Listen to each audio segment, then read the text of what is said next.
नमस्कार फ्रेंड्स, ईडूशाला में आप सबका स्वागत है। फ्रेंड्स, जैसा कि आप सबको पता है कि बीपीएससी की टेस्ट सीरीज ईडूटीरिया चला रहा है। ये 17वीं बीपीएससी की प्रीलिम्स के लिए टेस्ट सीरीज चल रही है और ये दिल्ली सेंटर पे जो टेस्ट लिए जा रहे हैं, जिसको हम जुनून सीरीज के नाम से जान रहे हैं, इसका ये सेक्शन 2 है, मतलब पेपर 2 है। पिछले संडे को ये हुआ था पेपर 1 और आज इस संडे को हुआ है पेपर 2। तो जैसा कि हमने आपसे वादा किया था कि जैसे ही ये पेपर होगा उसके अगले दिन हम ये वीडियो अपलोड कर देंगे। तो आज संडे है, तो आज ये वीडियो हुआ है, कल मंडे है, अर्थात आज हमने अपलोड कर दी और ये इसमें पूरा 150 प्रश्न है। इसकी सबसे अच्छी विशेषता क्या है कि ये मॉडर्न हिस्ट्री का ये टेस्ट 2 भी मॉडर्न हिस्ट्री से ही है। तो इसमें इसकी विशेषता जो है ये है कि स्पेक्ट्रम को बहुत अच्छे तरीके से इन्होंने कवर किया है। जितने भी प्रश्न बनाए हैं इन्होंने सारे प्रश्न स्पेक्ट्रम से बनाए हैं। 120 प्रश्न हैं मॉडर्न हिस्ट्री के, सभी बेहतरीन प्रश्न हैं, स्पेक्ट्रम से लिए गए हैं। गारंटी है कि मैक्सिमम प्रश्न ऐसे होंगे जिसको आप जब सॉल्व करेंगे तो आपको लगेगा कि हाँ ये प्रश्न नए हैं। दूसरी चीज कि ऐसे प्रश्न आधे तो होते ही हैं जो आपको आते हैं, तो आधे तो आएंगे, बाकी आपको ऐसे लगेंगे जो नए हैं। दूसरी चीज 30 प्रश्न इसमें करंट अफेयर के हैं, वो भी बेहतरीन है। एडुटीरिया से सीधे सीधे आता है करंट अफेयर, आप जानते ही हैं। तो फ्रेंड्स, आज की वीडियो में पूरा 150 क्वेश्चन हम लोग पढ़ लेंगे, जिसमें से 120 मॉडर्न हिस्ट्री के और 30 करंट अफेयर है, कंप्लीट कर लेंगे। ये फ्रेंड्स टेस्ट 2 है और टेस्ट 3 अगले संडे को होगा, तो फिर उसको भी हम उसी दिन अपलोड कर देंगे। तो चलिए फ्रेंड्स स्टार्ट करते हैं। स्टार्ट करने से पहले अगर आप चैनल पे नए हैं तो चैनल को सब्सक्राइब कर लें, वीडियो को लाइक करें, शेयर करें और कमेंट करें। हाँ, एक चीज़ और कि टेलीग्राम से अवश्य जुड़ जाइएगा। तो चलिए फ्रेंड्स, अच्छा, टेलीग्राम का जो लिंक है वो डिस्क्रिप्शन में दिया हुआ है। चलिए तो स्टार्ट करते हैं। फर्स्ट है, देखिए इसमें जो टिक लगा है उस पर आप माइंड मत कीजिएगा। जो मेरे द्वारा आंसर आपको बताया जाएगा उस पर आप माइंड कीजिएगा, ठीक है। इसमें जो टिक लगा है वो आपको नहीं देखना है आंसर। मैं जो बताऊंगी वो आंसर यहाँ पे सही होगा, ठीक है। तो चलिए स्टार्ट करते हैं। पहला इसमें कथन और कारण दिया हुआ है, तो कथन पर विचार करना है, इसमें बताना है कि सही गलत जो भी। तो कथन है 19वीं शताब्दी के अंतिम वर्षों, विशेषकर 1890 के पश्चात भारत में उग्र राष्ट्रवाद का उदय हुआ। तो ये बिल्कुल सही है। संवैधानिक आंदोलनों से भारतीयों का विश्वास उठ गया था, अतः संघर्ष द्वारा स्वतंत्रता प्राप्त करने की भावना का यहाँ जन्म होता है। तो ये दोनों ही बिल्कुल सही है और व्याख्या भी कर रहा है। तो ए और आर यहाँ पे सही है और आर जो है सही ए की व्याख्या कर रहा है। नेक्स्ट देखेंगे। नेक्स्ट है आज के उग्रवादी कल के उदारवादी बन जाएंगे। ठीक उसी प्रकार जैसे आज के उदारवादी कल के उग्रवादी थे। ये कथन जो है किसका है? तो ये बाल गंगाधर तिलक का है, ठीक है। बाल गंगाधर तिलक का है। आगे देखेंगे, भारतीय राष्ट्रवाद के विकास में कुछ एक वैश्विक घटनाओं का भी योगदान रहा है। निम्नलिखित में से कौन से वैश्विक घटनाओं का युग्म और उनका समय सही सुमेलित है बताना है। तो यहाँ पे देखिए, इथोपिया द्वारा इटली की सेनाओं की अपमानजनक पराजय। देखिए ये यहाँ पे गलत है क्योंकि ये 1896 में ये हुआ था और 1905 में नहीं, ठीक है। जापान द्वारा रूस की पराजय, तो ये 1905 में हुआ था, ठीक है, 1896 में नहीं। तो यहाँ पे पहला और दूसरा गलत था और ये बोअर युद्ध यहाँ पे सही है। तो केवल तीसरा यहाँ पे सही है जो 1899 से 1902 के बीच हुआ था।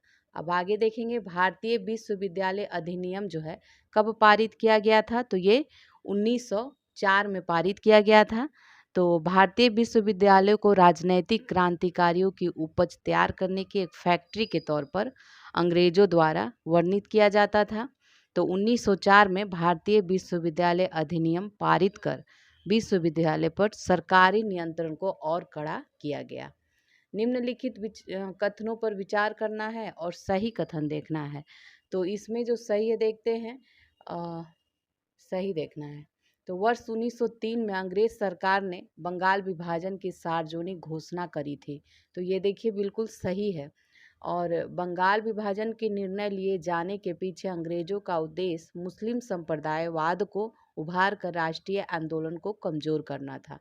तो बिल्कुल दोनों ही कथन यहाँ पे सही है। तो इसका आंसर सी था। अब नेक्स्ट देखेंगे, बंगाल विभाजन के विरोध में बंगाल में कब शोक दिवस मनाया गया।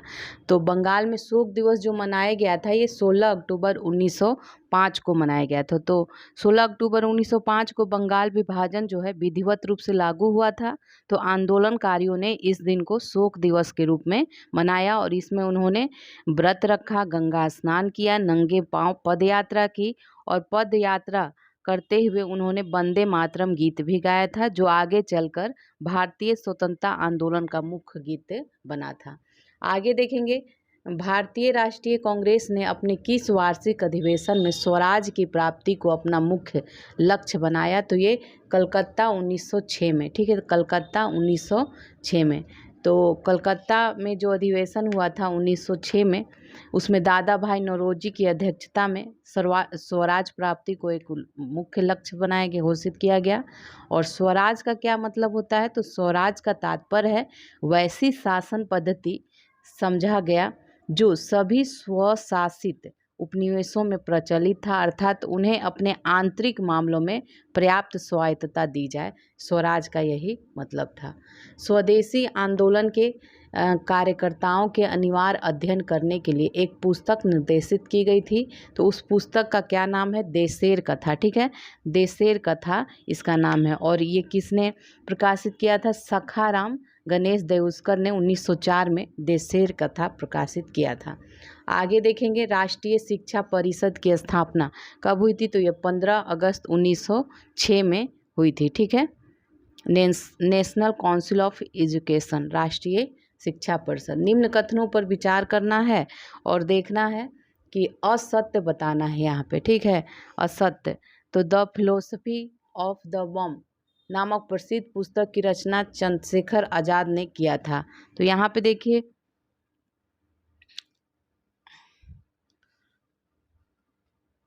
असत्य बताना है। तो यहाँ दोनों ही कथन जो है असत्य है, ठीक है। तो ये तो गलत है क्योंकि ये जो भगवती चरण ओहरा द्वारा इस बुक का रचना किया गया था। और सूर्यसेन चटगांव शस्त्रागार लूट से संबंधित थे, जो अप्रैल 1931 में घटित हुआ था। तो ये देखिए 1931 में नहीं घटित हुआ था, 1930 में घटित हुआ था ये। तो नहीं, यहाँ पे देखिए असत्य पूछा है ना, तो असत्य यहाँ पे दोनों ही है, ठीक है, क्योंकि 1930 में ये घटित हुआ था। आगे देखेंगे, स्वदेशी आंदोलन के दौरान स्थापित संस्थाएं तथा संस्थापक को यहाँ सुमेलित करना है, ठीक है। तो लोखीर भंडार जो है ये सरला देवी का है, ठीक है, सरला देवी का। केमिकल फैक्ट्री जो हो जाएगा प्रफुल्ल चंद्र राय का था।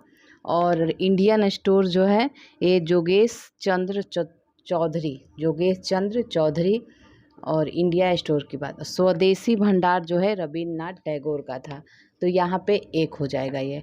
तो इसका जो आंसर है वो आपका बी हो जाएगा, ठीक है, बी हो जाएगा। आगे देखेंगे, निम्नलिखित कानूनों पर विचार करना है और इसमें दिखाना है, कालक्रम के अनुसार बताना है कानून जो है। तो भारतीय प्रेस अधिनियम, तो भारतीय प्रेस अधिनियम जो आया है ये आपका 1910 में आया है। राजद्रोह सभा अधिनियम जो है ये आपका 1907 में आया है, ठीक है, 7 में। भारतीय समाचार पत्र अधिनियम जो है ये 1908 में आया है। और भारतीय दंड विधि अधिनियम जो है ये आपका हो जाएगा 1908 में आया है, ठीक है, ये भी 1908 में आया है। तो यहाँ पे आंसर हो जाएगा सी, ठीक है, 2, 3, 4, 1 इसका आंसर है। इसमें देखिए जो भारतीय समाचार पत्र अधिनियम 1908 है ये भारतीय दंड विधि संशोधन अधिनियम से पहले लाया गया था, ठीक है, इसका आंसर सी था। अब आगे देखेंगे, कथन और कारण दिया हुआ है और इसमें सही उत्तर देखना है।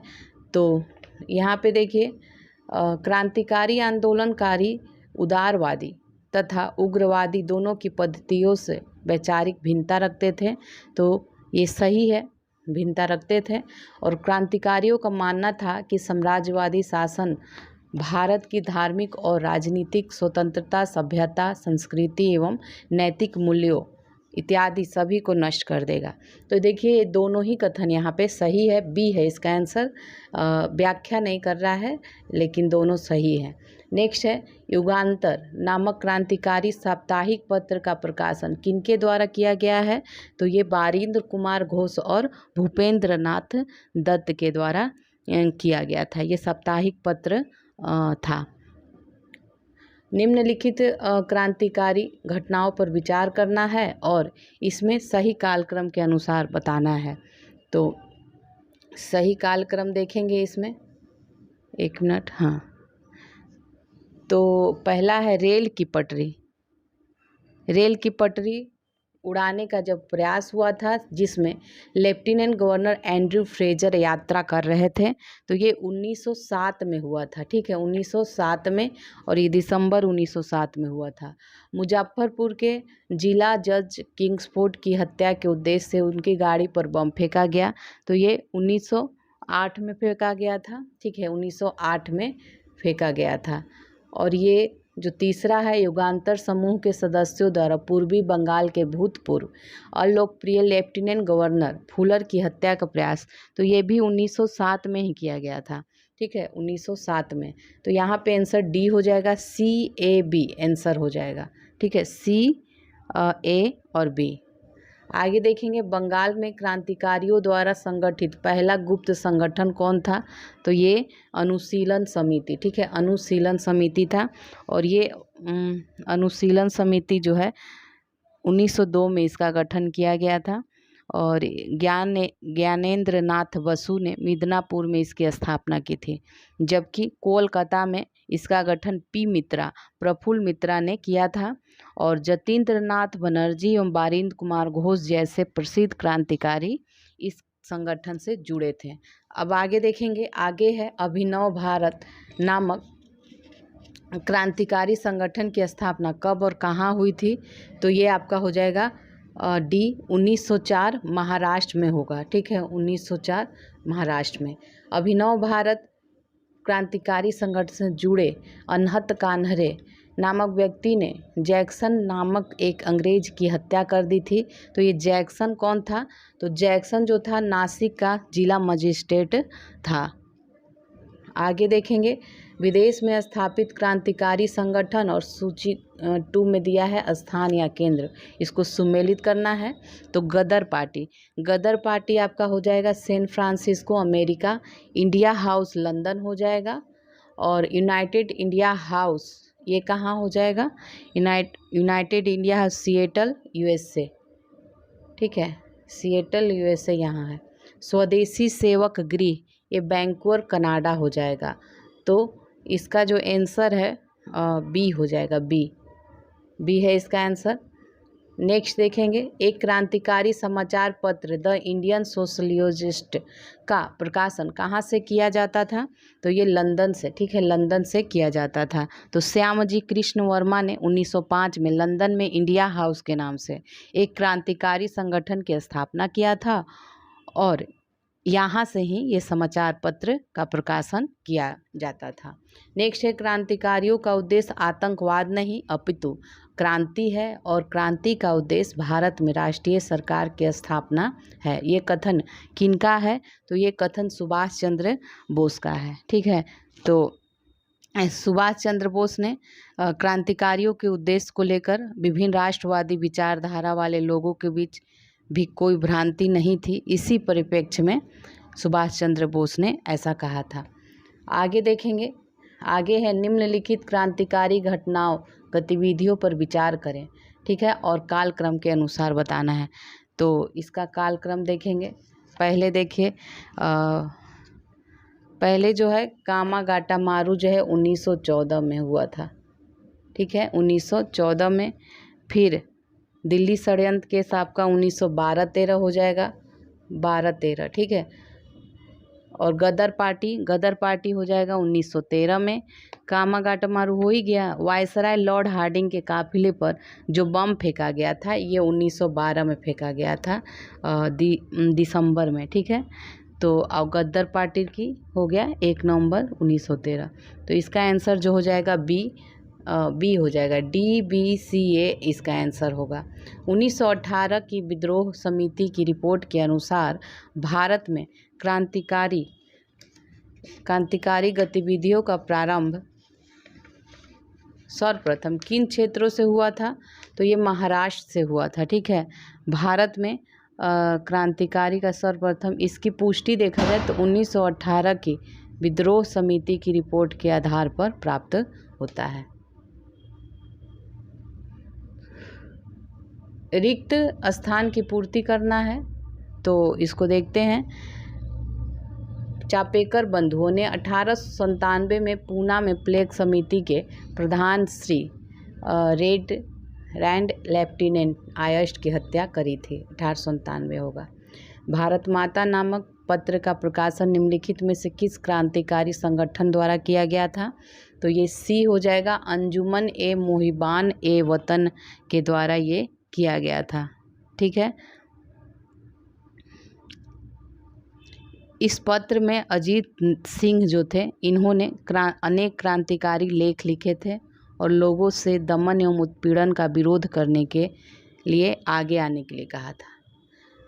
निम्नलिखित में से किस देश के विदेश मंत्रालय के सहयोग से भारतीय क्रांतिकारियों ने जिमेरमैन योजना जो है का सूत्रपात किया था? तो ये जर्मनी हो जाएगा। बाघा जतीन की मृत्यु किस स्थान पर हुई थी? तो ये बालासोर में हुई थी, बालासोर में।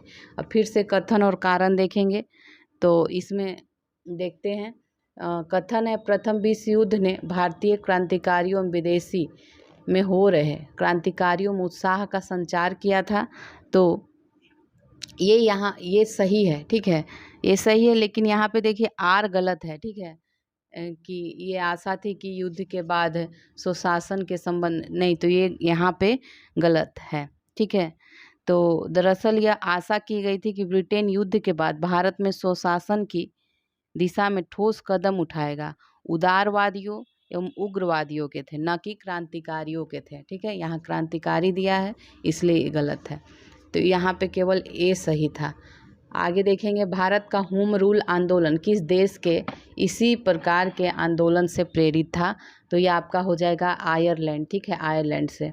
निम्नलिखित कथनों पर विचार करना है और इसमें सही देखना है। तो सही जो है यहाँ पे देखेंगे, एनी बेसेंट ने अप्रैल 1916 में नहीं, एनी बेसेंट का जो था अप्रैल 1900 नहीं, सितंबर 1916 में था। ठीक है, उसी तरह यहाँ बाल गंगाधर तिलक ने अपनी इंडियन होम रूल की स्थापना सितंबर दिया है, तो ये अप्रैल 1916 में था, उल्टा दिया है। ठीक है, तो ये दोनों ही गलत हो गया। तो यहाँ तीसरा केवल सही है, तिलक ने अपनी होम रूल मीटिंग जो है बेलगांव कर्नाटक में की थी। तो यहाँ पे सी हो जाएगा आंसर, केवल 3 यहाँ सही था। तिलक के होम रूल लीग का मुख्यालय ये कहाँ था? होम रूल लीग का जो मुख्यालय था ये पूना में था। ठीक है, आगे देखेंगे, एनी बेसेंट के होम रूल लीग का संगठन सचिव किन्हें नियुक्त किया गया था? तो ये जॉर्ज अरुंडेल, बी है आंसर, जॉर्ज अरुंडेल को किया गया था सचिव नियुक्त। निम्न कथनों पर विचार करना है और असत्य देखना है, असत्य। तो यहाँ पे देखिए, तिलक उत्सव जो है, तिलक का गणपति एवं शिवाजी उत्सव केवल महाराष्ट्र में नहीं था बल्कि ये बंगाल में भी था। तो ऐसे करके ये गलत हो जाता है। और डाउन समाचार पत्र जो है, डाउन समाचार पत्र मोहम्मद अली जिन्ना के द्वारा किया जाता है। दोनों ही कथन यहाँ पे असत्य है, तो सी आंसर हो जाएगा। 1 और 2 दोनों कथन यहाँ असत्य है।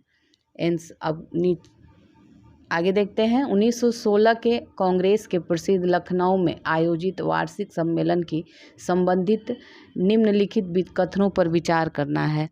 तो यहाँ पे विचार करके क्या करना है, बताना है कि कौन सही है। ठीक है, इसका सही बताना है।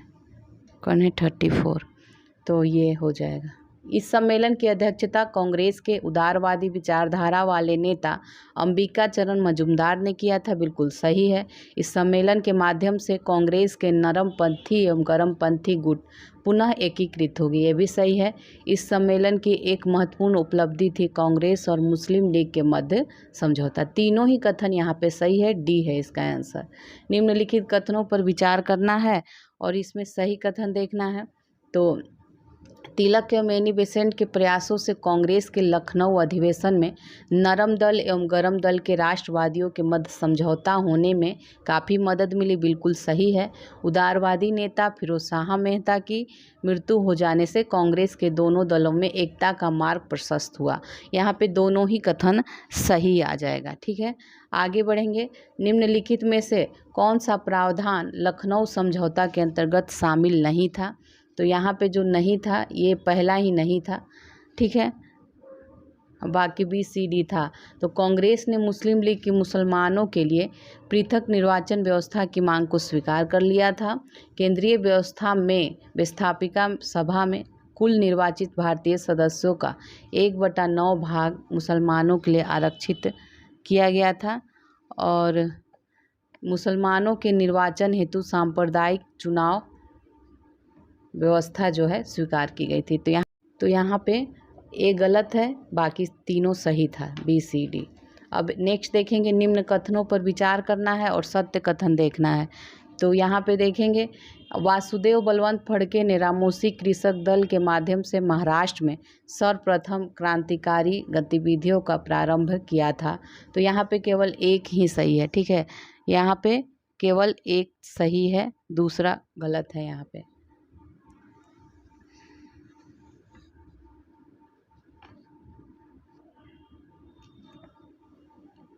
पत्र पत्रिकाएं और लेखक दिया हुआ है, इसको देखते हैं।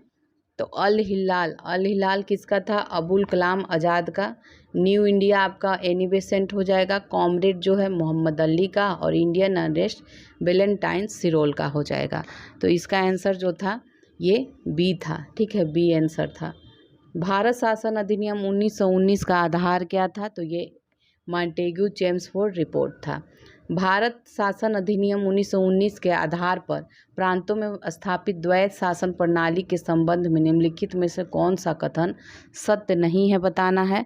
तो यहाँ पे प्रांतीय विषयों को 2 भागों में विभाजित किया गया था, आरक्षित और हस्तांतरित, ये बिल्कुल सही था और ये यहाँ पे गलत है, ठीक है। तो ए बी यहाँ पे आंसर था, बाकी ए सी डी यहाँ सही है। भारत सचिव तथा गवर्नर जनरल आवश्यकता पड़ने पर आरक्षित विषयों में हस्तक्षेप कर सकते थे, किंतु उन्हें हस्तांतरित विषयों में हस्तक्षेप करने की शक्ति नहीं थी। तो ये यहाँ पे सही है।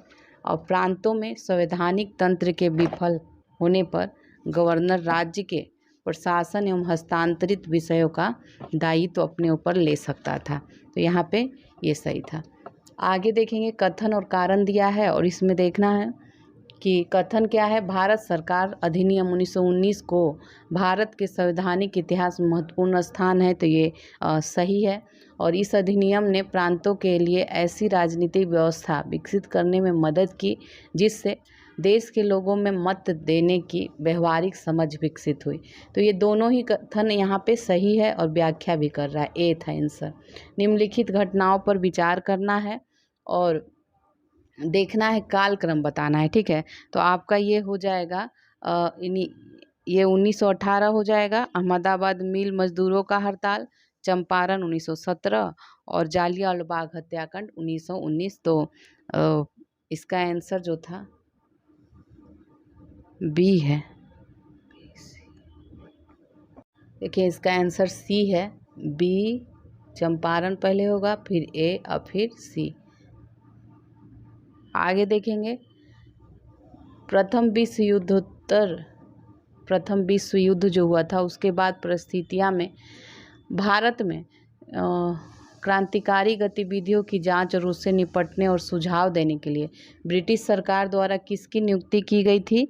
तो ये सर सिडनी रॉलेट की नियुक्ति की गई थी। निम्न कथनों पर विचार करना है और बताना है कितने कथन सत्य हैं, ठीक है। तो मेजनी की आत्मकथा का मराठी में अनुवाद बाल गंगाधर, ये गलत है, बाल गंगाधर तिलक ने नहीं, बी डी सावरकर के द्वारा किया गया था।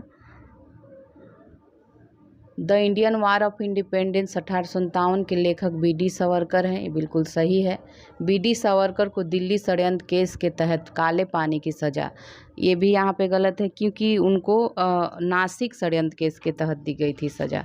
चलिए आगे अब देखेंगे, केवल एक यहाँ सही था, ए है इसका आंसर। जालियांवाला बाग हत्याकांड की जांच के लिए नियुक्त हंटर कमीशन में सदस्य के तौर पर कौन भारतीय शामिल नहीं था? तो ये सर जमुना लाल बजाज शामिल नहीं थे, सर जीवन लाल हरीलाल सीतलवाड़ थे, और पंडित जगत नारायण, सरदार साहिबजादा, सुल्तान अहमद खान, ये सभी थे। निम्न कथनों पर विचार करना है और सत्य कथन देखना है, ठीक है, सत्य कथन का चयन करना है।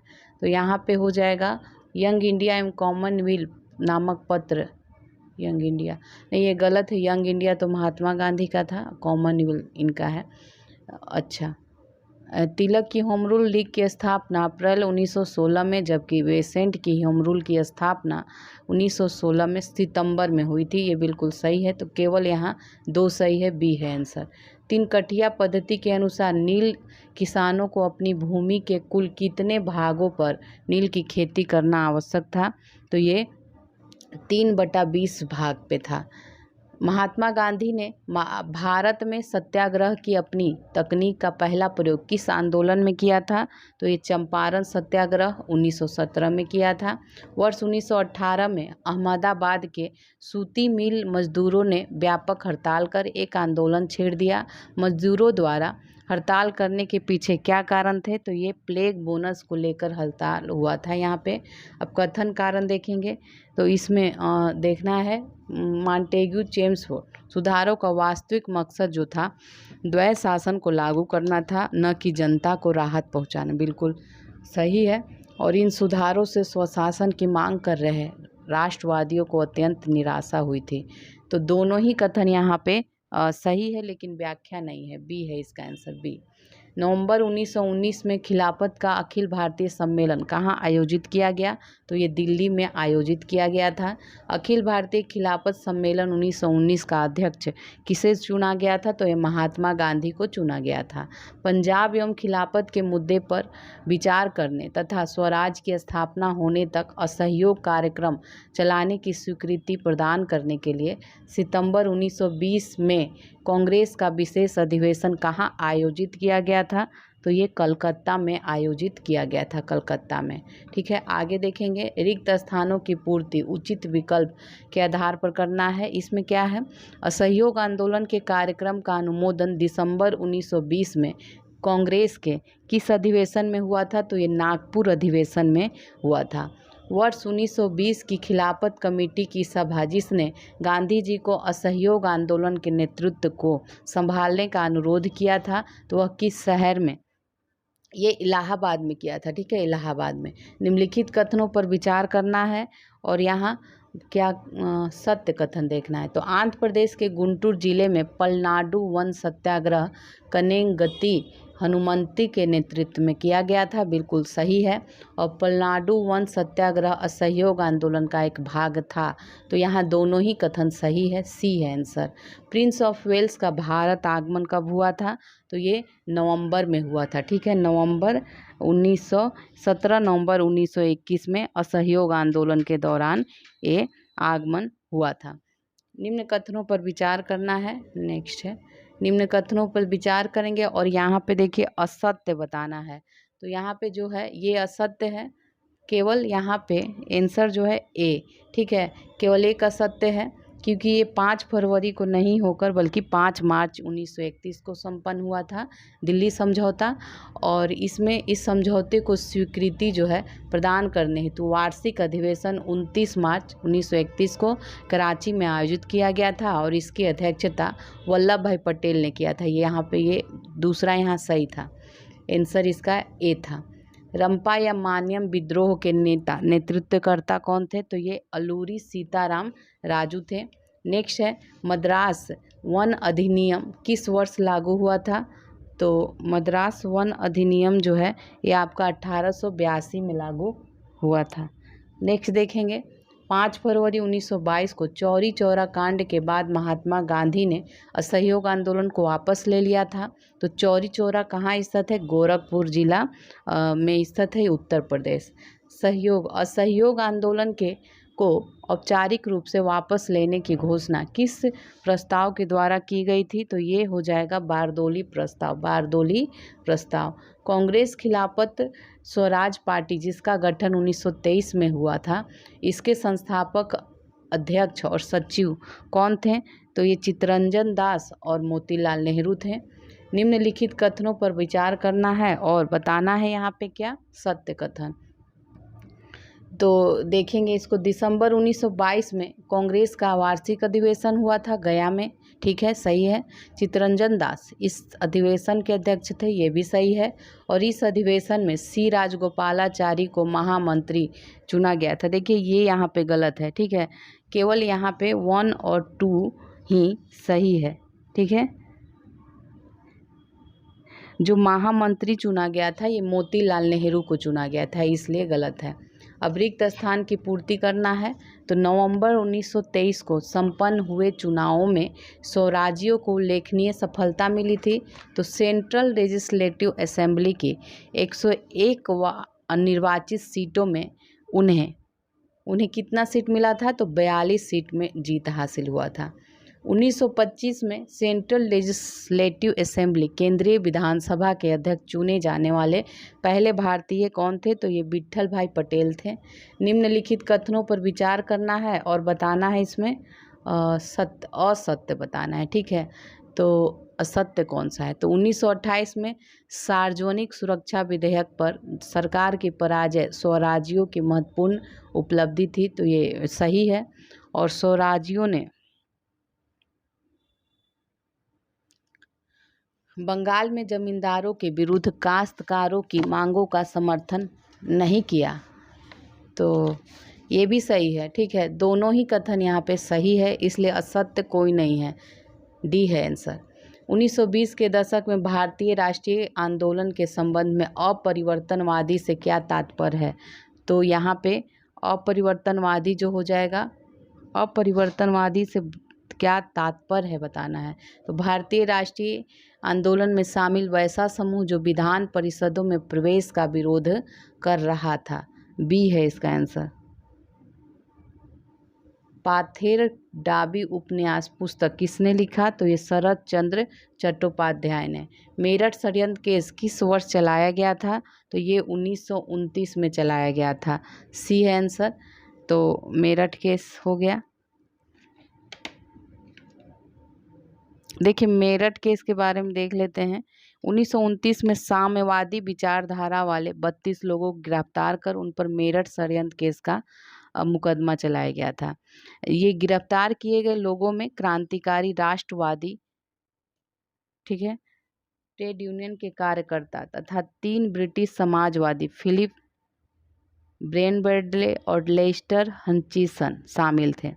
सरकार का जो मुख्य उद्देश्य था ट्रेड यूनियन आंदोलन को समाप्त करना तथा साम्यवादियों को राष्ट्रीय आंदोलन से अलग थलग करना था। 1900 ये हो गया, मेरठ षड्यंत्र केस हो गया। अखिल भारतीय कामगार तथा कृषक दल की स्थापना हुई थी 1928 में, ठीक है, 1928 में हुई थी। तो 1928 में जैसे जैसे साम्यवादी विचारों का प्रभाव बढ़ने लगा था वैसे वैसे पूरे राष्ट्र में कृषक एवं मजदूर संगठनों ने एकजुट होने का प्रयास किया और 1928 में सभी कृषक और मजदूर संगठनों को मिलाकर एक नया संगठन बनाया गया। कॉमिंटर्न रूस का अंतर्राष्ट्रीय साम्यवादी संगठन का सदस्य बनने वाले भारतीय कौन थे? तो ये मानवेंद्र नाथ राय थे। Akhil Bharatiya trade union Congress AITUC के प्रथम अध्यक्ष और प्रथम सचिव थे, तो ये लाला लाजपत राय प्रथम अध्यक्ष थे और दीवान चमनलाल सचिव थे। निम्नलिखित घटनाओं पर विचार करना है और सही देखना है, कालक्रम बताना है, ठीक है। तो इसका सही कालक्रम देखते हैं।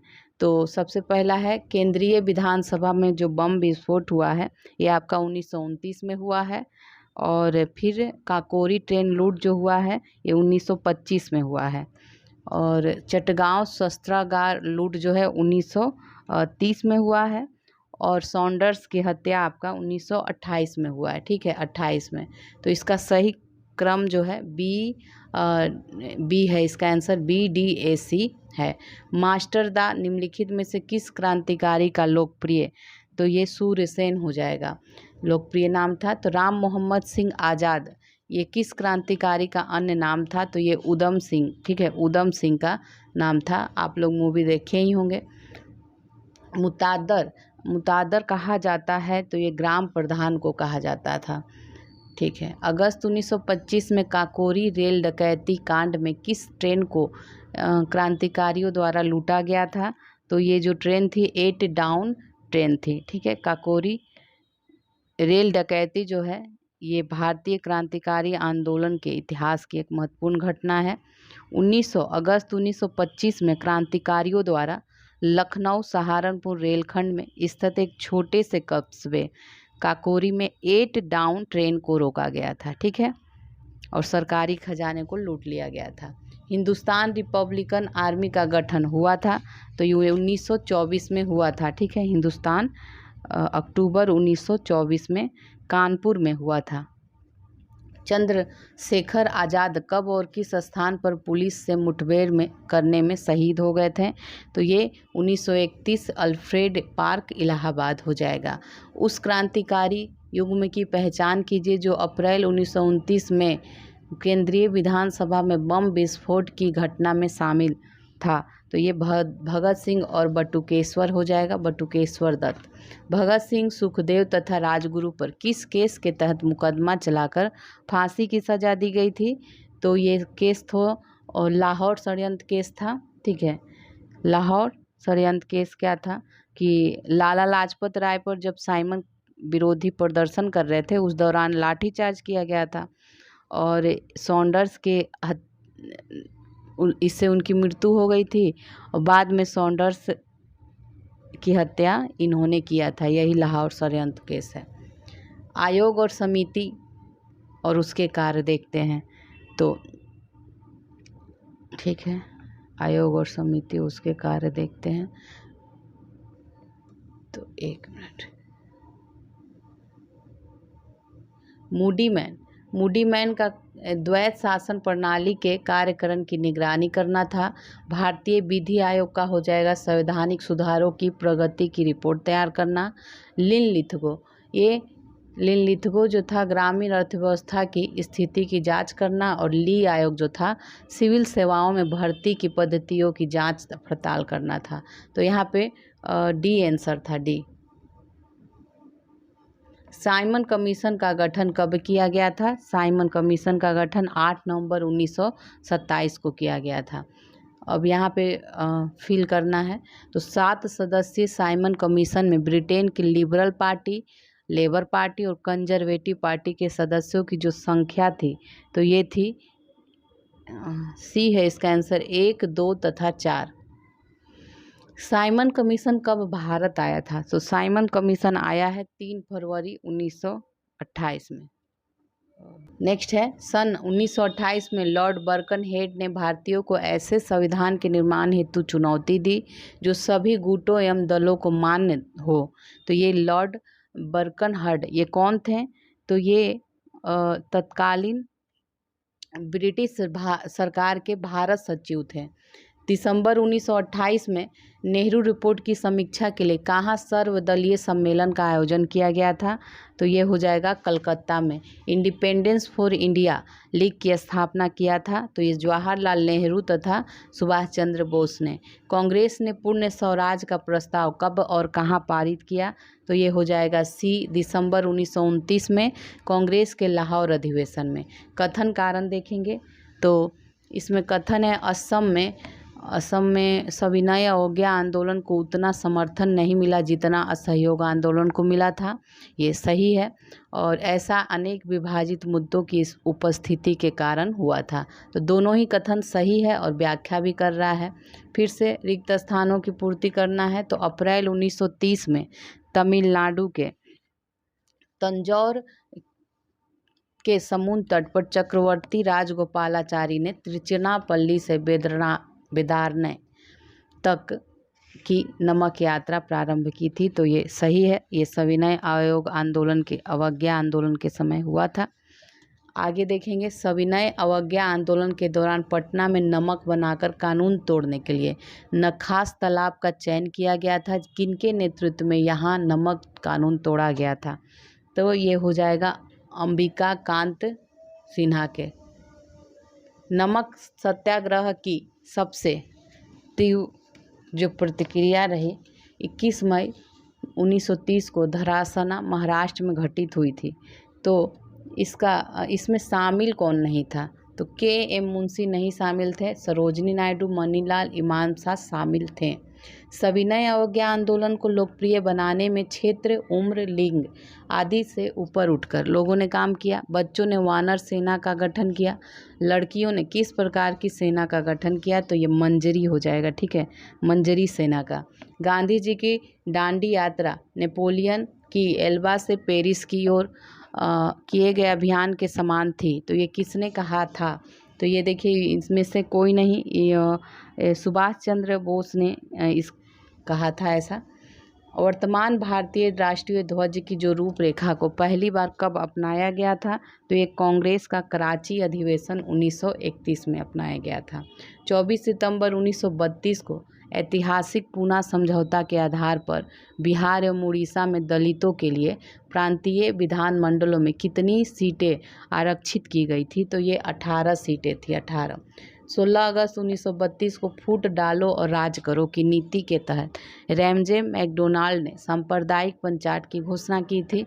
तो ये रैमजे मैकडोनाल्ड कौन थे? तो ये तत्कालीन ब्रिटिश प्रधानमंत्री थे। आगे देखेंगे, कांग्रेस के एकमात्र प्रतिनिधि के रूप में द्वितीय गोलमेज सम्मेलन में भाग लेने के लिए गांधी जी किस जहाज से लंदन की ओर रवाना हुए थे? तो ये राजपुताना जहाज का नाम था।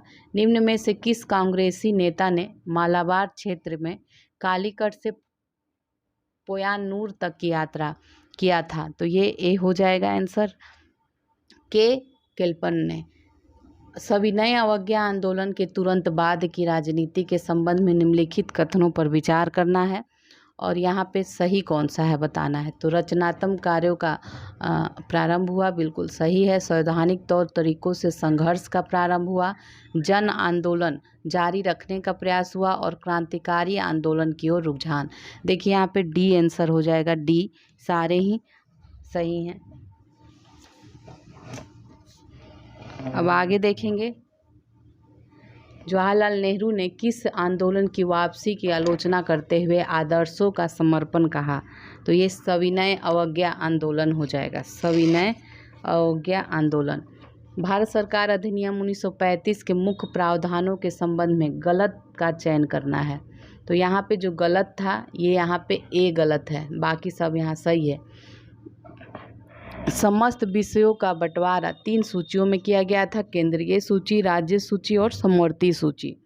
प्रांतों को स्वायत्तता दी गई थी, बिल्कुल सही है। सभी सदस्यों का निर्वाचन सीधे तौर पर होता था, पुरुषों के समान ही महिलाओं को भी मताधिकार दिया गया था। तो यहाँ पे बी सी डी सही है, ए गलत था।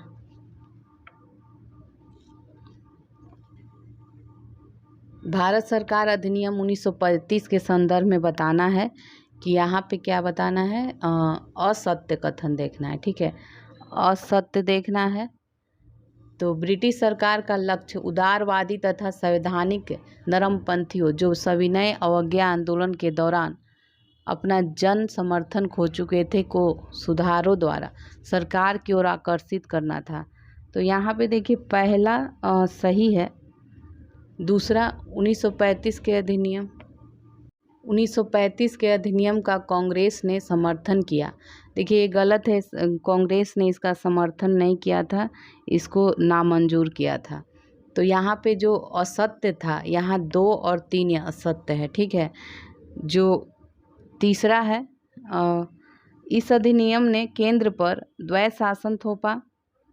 जिस द्वैत शासन को साइमन कमीशन ने दोषपूर्ण बताया था उसी व्यवस्था को केंद्र पर थोप दिया गया। तो यहाँ पे 2 और 3 गलत था, बी है इसका आंसर। 1937 के प्रांतीय चुनाव के संबंध में बताना है। तो कौन सा सत्य कथन है? दोनों ही कथन यहाँ पे देखिए गलत सत्य कथन देखना है, ठीक है। तो दोनों ही कथन यहाँ पे गलत है। क्यों गलत है देखते हैं। कांग्रेस ने 1161 सीटों में 716 सीटों पर चुनाव लड़ा था। तो असम, बंगाल, पंजाब, सिंध और उत्तर पश्चिमी सीमांत प्रांत को छोड़कर से सभी प्रांतों में उसने स्पष्ट बहुमत प्राप्त किया था तथा बंगाल, असम और उत्तर पश्चिमी सीमांत प्रांत में सबसे बड़ी पार्टी से उभरा था। तो कांग्रेस ने 6 प्रांतों में बहुमत के साथ, यहाँ 7 जो दिया है ये गलत है, 6 प्रांतों में बहुमत के साथ सरकार का गठन किया था। और गांधी जी ने किसी भी चुनावी सभा को संबोधित नहीं किया था, इसलिए गलत है। तो यहाँ डी था आंसर। 1937 के प्रांतीय चुनाव के पश्चात नागरिक स्वतंत्रता के संबंध में असत्य बताना है, ठीक है। तो यहाँ पे सी असत्य है, बाकी सब सही है। प्रेस पर लगाए गए प्रतिबंधों को समाप्त किया गया, जब्त किए गए अधिकार हथियार वापस लौटा दिए गए और राजनीतिक बंदियों के साथ साथ जेल में बंद क्रांतिकारियों को भी रिहा किया गया। तो यहाँ 107 का जो है ना सी गलत है। आगे देखेंगे 1937 के प्रांतीय चुनावों में कांग्रेस द्वारा मंत्रिमंडल का गठन निम्न में से किन राज्यों में किया गया? तो यहाँ पे हो जाएगा किन राज्यों में किया गया मंत्रिमंडल का गठन? तो बी हो जाएगा इसका आंसर 1 2 4 5, ठीक है 1 2 4 5। ओके, तो 1937 के प्रांतीय व्यवस्थापिका हेतु चुनाव का आयोजन कांग्रेस द्वारा बॉम्बे, मद्रास, संयुक्त प्रांत, मध्य भारत, बिहार, उड़ीसा एवं पश्चिमोत्तर प्रांत में मंत्रिमंडलों का गठन किया गया था। सी बोली क्या? इसमें देखिए सी नहीं हो, सी होगा इसका आंसर, बी नहीं होगा। मंत्रिमंडल का गठन की बात हो रहा है, ठीक। आगे देखेंगे कांग्रेस ने प्रांतीय सरकारों के गठन के पश्चात कृषि संबंधी सुधारों में कौन से सुधार किए? तो यहाँ पे हो जाएगा सी हो जाएगा, ऋणग्रस्तता से राहत, भू राजस्व दरों में कमी और जमींदारी नहीं होगा, वनों में पशुओं को चराने की अनुमति। तो 1 2 4 इसका आंसर था। अब देखना है कथन कारण, तो देखते हैं इसको। प्रांतीय कांग्रेसी मंत्रिमंडलों ने उग्रवादी मजदूर संघ की हड़तालों को कानून एवं व्यवस्था के रूप में हल किया था तथा यथासंभव उनके लिए मध्यस्थ की भूमिका निभाई। ये सही है। जवाहरलाल नेहरू जन आंदोलन के विरोध प्रदर्शन के प्रति कांग्रेसी मंत्रिमंडलों के व्यवहार से अप्रसन्न थे। दोनों ही कथन यहाँ पे सही है, लेकिन अस्पष्टीकरण नहीं है। आगे देखेंगे कांग्रेस की प्रांतीय सरकारों के समाज कल्याण संबंधी सुधार के संबंध में निम्न कथनों पर विचार करना है। तो इसमें बताना क्या है कि सत्य कथन देखना है। तो इसमें सत्य जो है देख लेते हैं। कांग्रेस द्वारा बंदी सुधार प्रारंभ किए गए, स्वदेशी उद्योगों को प्रोत्साहन दिया गया, हरिजनों के कल्याण हेतु पुलिस एवं सरकारी नौकरियों में इनकी संख्या में वृद्धि। तो ये देखिए यहाँ पे 2 3 4 ही आंसर है, बी इसका आंसर है सही। आगे देखेंगे कांग्रेस राष्ट्रीय योजना समिति का गठन किस वर्ष किया गया? तो ये हो जाएगा 1938 में किया गया। कथन कारण दिया है, इसको देखते हैं। तो बॉम्बे ट्रेड्स डिस्प्यूट एक्ट 1938 में अस्तित्व में आया, बिल्कुल सही है। कांग्रेस की भारतीय पूंजीवादियों के साथ घनिष्ठ मैत्री थी, साथ ही औद्योगिक असंतोष में वृद्धि के कारण कांग्रेस का रवैया श्रमिक विरोधी हो गया। तो ये कथन और कारण दोनों ही सही है और व्याख्या भी कर रहा है। निम्न कथनों पर विचार करना है और देखना है इसमें क्या असत्य देखना है, ठीक है। तो असत्य यहाँ पे देखिए दोनों ही असत्य हैं, सी है इसका आंसर। द्वितीय विश्व युद्ध प्रारंभ होने के बाद सितंबर 1939 में कांग्रेस ने त्यागपत्र दे दिया। तो इसका हो जाएगा सही, ठीक है, त्यागपत्र दे दिया था।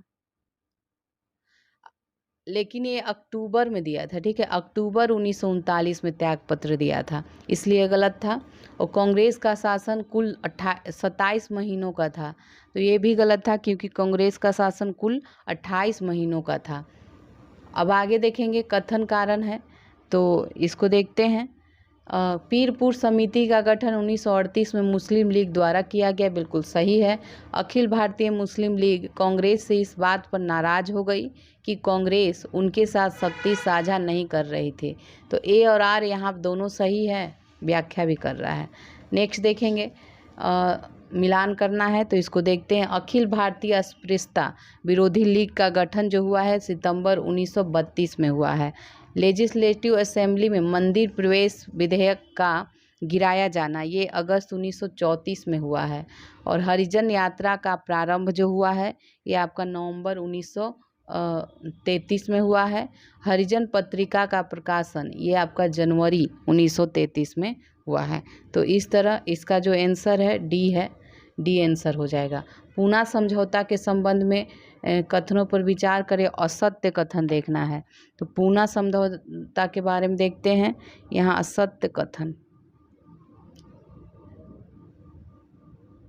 यहाँ पे पहला और तीसरा देखिए असत्य है। दूसरा पहले देख लेते हैं। कांग्रेस ने स्वीकार किया कि दलित वर्गों को प्रशासनिक सेवाओं में पर्याप्त प्रतिनिधित्व प्रदान किया जाएगा, ठीक है, तो ये सत्य है। बाकी 1 और 3 यहाँ पे असत्य था, ठीक है। पहला इसलिए गलत था क्योंकि प्रांतीय विधानमंडल में दलित वर्गों के लिए 147 सीटें आवंटित की गई थी, न कि पृथक निर्वाचक मंडल, ठीक है। और जबकि सांप्रदायिक अधिनिर्णय में 71 सीटें दी गई थी, तो ये तो सही था। आर्थिक क्षमता के आधार पर दलित वर्ग को सार्वजनिक सेवाओं तथा स्थानीय संस्थाओं में उचित प्रतिनिधित्व देने की व्यवस्था की गई थी। ये क्यों गलत है? क्योंकि ये शैक्षणिक योग्यता के आधार पे था, आर्थिक नहीं। तो यहाँ पे आंसर जो था सी था, पहला तीसरा गलत था। अब फिर से मिलान करना है, इसको देखेंगे। प्रथम गोलमेज सम्मेलन के समय भारत का जो वायसराय था लॉर्ड इरविन, सविनय अवज्ञा आंदोलन पुनः प्रारंभ होने के समय भारत का वायसराय ये हो जाएगा विलिंगटन था। प्रथम गोलमेज सम्मेलन की अध्यक्षता किसने करा था? रैमजे मैकडोनाल्ड ने किया था। और द्वितीय गोलमेज सम्मेलन के दौरान जो है भारत का गृह सचिव जो था ये सैमुअल होमर था। तो देखिए इसका जो आंसर था ये डी हो जाएगा, डी। आगे देखेंगे, संघर्ष विजय की रणनीति का प्रतिपादन किसने किया? ये जवाहरलाल नेहरू ने। निम्नलिखित कथनों पर विचार करना है और इसमें बताना है क्या, असत्य देखना है। तो नेहरू साम्राज्यवाद के विरुद्ध वर्ग संघर्ष के पक्षधर थे, तो ये सही है। और वे मजदूरों तथा किसानों को वर्गीय आधार पर संगठित करना चाहते थे। दोनों ही कथन यहाँ पे सही है, तो डी आंसर होगा, कोई असत्य नहीं है। अब यहाँ से देखिए करेंट के सेक्शन स्टार्ट हो जाएंगे। तो करेंट देखेंगे हम लोग। निपा वायरस के संबंध में निम्नलिखित में से असत्य देखना है। तो यहाँ पे देखिए सी असत्य है, बाकी सब सही है। ब्रिटेन के ऑक्सफोर्ड यूनिवर्सिटी द्वारा निपा वायरस के पहले वैक्सीन पर परीक्षण शुरू किया गया। मानव शरीर में एंटीजन बनाने के निर्देश के लिए हानि रहित वायरस का उपयोग किया गया और यह प्रकृति में जूनोटिक है। अब आगे देखेंगे, प्रधानमंत्री सूर्योदय योजना के संबंध में निम्नलिखित कथनों पर विचार करना है और इसमें क्या कितने गलत है बताना है। तो यहाँ पे जो गलत है, कितने गलत हैं, तो प्रधानमंत्री द्वारा यह 22 जनवरी 2024 को योजना लॉन्च की गई है, बिल्कुल सही है।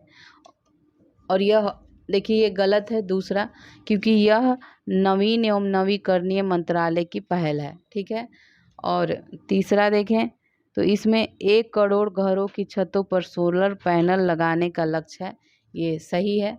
और इस योजना के तहत देश में 40 गीगावाट बिजली बनाने के लक्ष्य को 2026 में बढ़ा दिया गया है। तो यहाँ पे देखिए ये सही था, ये गलत था, पहला दूसरा यहाँ पे गलत था। तो गलत इसलिए था कि लॉन्च नहीं, इसकी घोषणा की गई थी 22 जनवरी 2024 को, इसलिए गलत था। तो यहाँ पे केवल दो जो थे गलत थे। निम्नलिखित में से कौन भारतीय सेना में सूबेदार के पद पर पदोन्नत होने वाली पहली महिला बन गई? तो ये प्रीति रज्जक बनी। नेक्स्ट देखेंगे, दुनिया के सबसे ऊंचे 741 फीट के राम मंदिर का निर्माण किस देश में किया जाएगा? तो यह ऑस्ट्रेलिया में किया जाएगा। निम्नलिखित कथनों पर विचार करना है और बताना है क्या? सत्य बताना है। तो इसमें केवल एक सही था। इनसैट 3DS जो है इसरो द्वारा निर्मित एक विशिष्ट मौसम विज्ञान उपग्रह है और ये केवल सही था, बाकी ये गलत है क्योंकि इसे GSLV F-14 के द्वारा लॉन्च किया गया था, PSLV नहीं होगा। और यह उपग्रह जो है अंतरिक्ष विभाग मंत्रालय के साथ, तो ये इसका गलत है क्योंकि ये उपग्रह जो है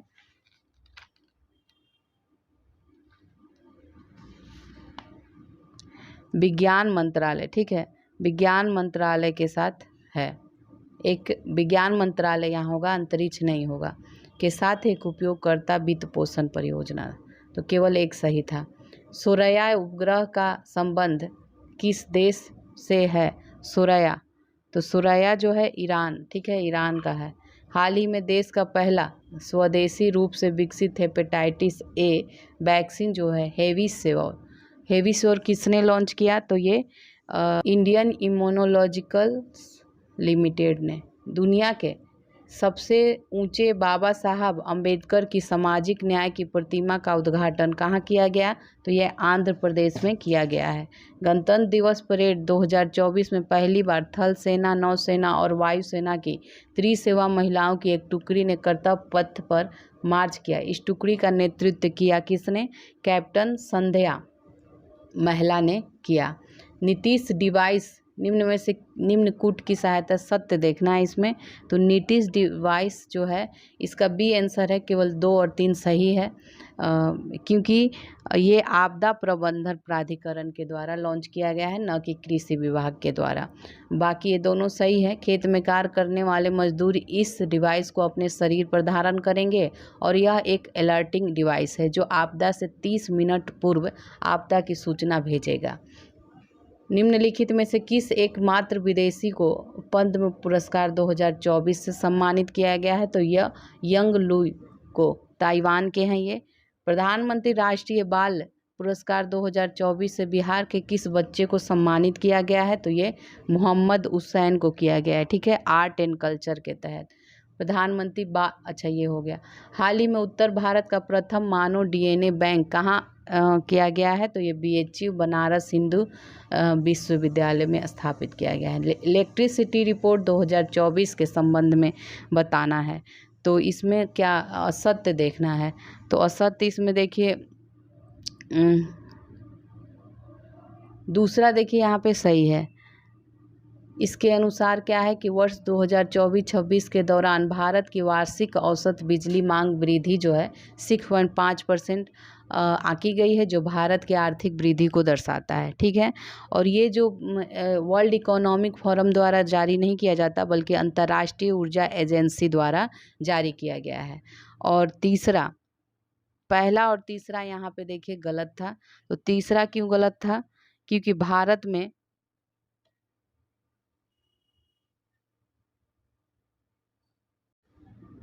में जो कोयला आधारित बिजली उत्पादन दर में औसत वृद्धि की दर जो है की अपेक्षा नवीकरणीय ऊर्जा उत्पादन की औसत वार्षिक वृद्धि दर कम रही, नहीं, ये ज़्यादा होने वाली है, इसीलिए ये यहाँ पे गलत था। असम के बहादुर लाचित बरफुकन पुस्तक का विमोचन किसने किया? तो ये अमित शाह ने किया।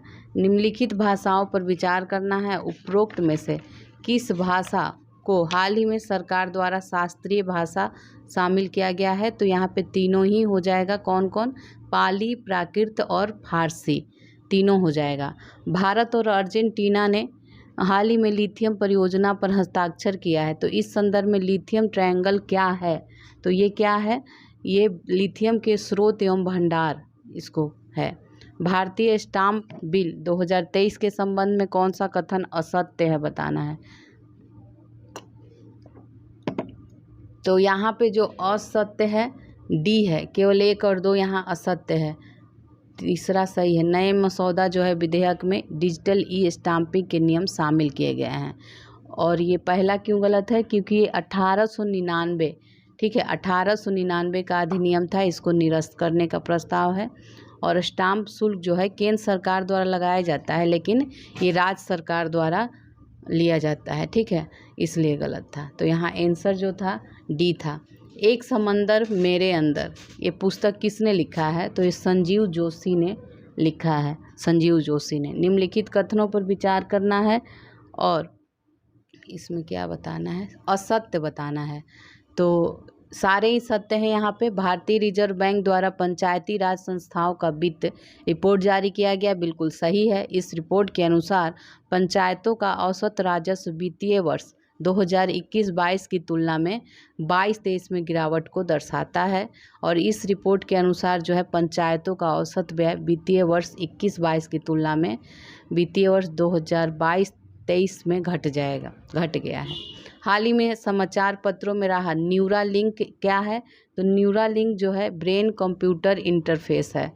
स्टार्टअप रैंकिंग फ्रेमवर्क 2022 के अनुसार सर्वश्रेष्ठ प्रदर्शन का अवार्ड किन राज्यों को दिया गया है? तो ये दिया गया है गुजरात, कर्नाटक और केरल। दुनिया की पहली ब्लैक टाइगर सफारी योजना का अनावरण किस टाइगर रिजर्व में किया गया है? तो ये हो जाएगा सिमलीपाल टाइगर रिजर्व में किया गया है। नेक्स्ट देखते हैं, हाल ही में भारत के पहले लार्ज लैंग्वेज मॉडल जीपीटी ने टेक्स्ट मॉडलिटी के लिए कितने भारतीय भाषाओं को समर्थन दिया है? तो ये 22 भाषाएं हो जाएगा। हाल ही में कौन सा टाइगर रिजर्व एशिया का 5वां और भारत का पहला डार्क स्काई पार्क बन गया है? तो ये इनमें से कोई नहीं है, क्योंकि जो टाइगर रिजर्व है वो है पेंच टाइगर रिजर्व, ठीक है। राष्ट्रीय पारगमन पास प्रणाली एनटीपीएस के बारे में यहाँ बताना है। तो यहाँ पे सत्य कथन है, देखना है। तो यहाँ पे दूसरा सत्य है, पहला जो है ये सत्य क्यों नहीं है? तो एनटीपीएस जो है इसका जो केंद्रीय पर्यावरण, वन और जलवायु परिवर्तन मंत्रालय द्वारा ये देश भर में लकड़ी, बांस और अन्य वन उपज के निर्बाध पारगमन की सुविधा के लिए पूरे भारत में national transit pass system launch किया गया है। नेशनल ट्रांजिट पास सिस्टम, ना कि वन नेशन, ये गलत है, ठीक है, इसलिए ये गलत था। और एनटीपीएस के तहत उत्पन्न क्यूआर कोडित जो पारगमन परमिट की वैधता को सत्यापित करने और निर्बाध पारगमन की अनुमति देने के लिए विभिन्न राज्यों में चेक गेट की अनुमति होगी। तो यहाँ पे केवल सत्य जो था ये 2 था। आगे देखते हैं, बिहार इलेक्ट्रिक वाहन नीति 2023 के में देखना है, इसके बारे में असत्य कथन। तो असत्य कौन सा है? यहाँ सी असत्य है, बाकी सभी सत्य है। इसका उद्देश्य इलेक्ट्रिक वाहन परिवहन पारिस्थितिकी के विकास के लिए बिहार को आदर्श राज्य बनाना है। बिहार राज्य में क्रय एवं निबंधित प्रथम 10,000 इलेक्ट्रिक 2 पहिया वाहनों के लिए प्रोत्साहन राशि की व्यवस्था और तिपहिया के लिए राज्य में क्रय एवं निबंधन पर 50% की छूट दिया जाएगा। यहाँ पे ये 75% है, इसलिए गलत था। चंद्रमा पर सफलतापूर्वक सॉफ्ट लैंडिंग करने वाले जापान किस नाम के रोवर को भेजा है? तो जापान ने स्नाइपर को भेजा है। जननायक कर्पूरी ठाकुर के बारे में यहाँ बताना है। तो देखते हैं इसको, इसमें सही कथन देखना था। तो यहाँ पे पहला और दूसरा सही है, ठीक है। 23 जनवरी 2024 को केंद्र सरकार ने मरणोपरांत इनको भारत रत्न देने की घोषणा किया है। और इनका जो जन्म हुआ था पितौछिया गांव समस्तीपुर में 22 जनवरी 1924 को हुआ था। ये दोनों कथन सही है। तीसरा, ये 3 बार नहीं बल्कि 2 बार बिहार के मुख्यमंत्री बने हैं। और ये जो हैं 1952 में सोशलिस्ट पार्टी के उम्मीदवार के रूप में ताजपुर विधानसभा सीट से जीत हासिल किए थे। तो यहाँ पे पहला दूसरा सही है, तो यानी कि ए इसका सही था। बिहार स्टार्टअप पुरस्कार के तहत बेस्ट महिला नेतृत्व स्टार्टअप का पुरस्कार किसे दिया गया है? तो ये आस्था सिंह को दिया गया है, ठीक है। चलिए, तो इसी के साथ आपका ये 150 क्वेश्चन कंप्लीट होता है। फिर मिलते हैं अगले वीडियो में। आप